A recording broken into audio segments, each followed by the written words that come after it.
Arcebispo Metropolita de Díli, Dom Virgilio Cardeal do Carmo Da Silva SDB partisipa Konsistóriu extraordinário dahuluk Cardeál sira.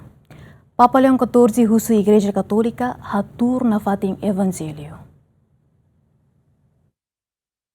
Arcebispo Metropolita de Díli, Dom Virgilio Cardeal do Carmo Da Silva SDB participa Konsistóriu extraordinário dahuluk o Santo Padre Leão XIV e Roma. Dom Virgilio Cardeal do Carmo Da Silva SDB hateten Santo Padre convida Cardeál sira participa e a Konsistóriu ne atuhare tema prioridade igreja katólika nian ba futuro. E a bibang ne Santo Padre Leão XIV mos husu ba igreja katólika e a mundo tomak atu continua hatuur nafatin evangellu ba sarani katólika. Bat nebe foba iha mundo, bat nebe serve ba roto iha timor ninian.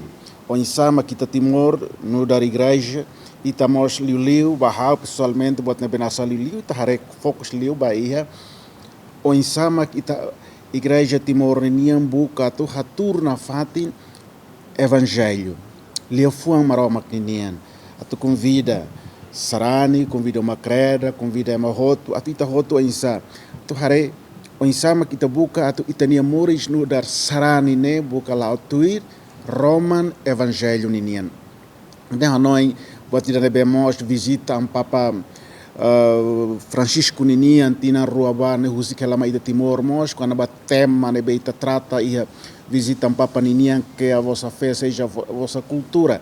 Atu insa mas que ia desafios hoje e tabuca nafatin apresenta para a sociedade hoje loro ninian né e tem cultura moderna, cultura nebnasa ninian turna fatin amarau magnilia lefuan evangelho maksai nessa fonte de inspiração baia sarani Ninha Moris, Sarani Ninha Moris. Dom Virgilio Cardeal do Carmo Da Silva SDB retan convite husi Santo Padre Leão XIV e a fula novembro tinankotuk para participa Konsistóriu extraordinário dahuluk Cardeál sira o Santo Padre Leão XIV durante loron rua a husi loron hito to loron walu fulan janeiro tinangne. Bem-vinda Simenes, Mateus Romário, GMN.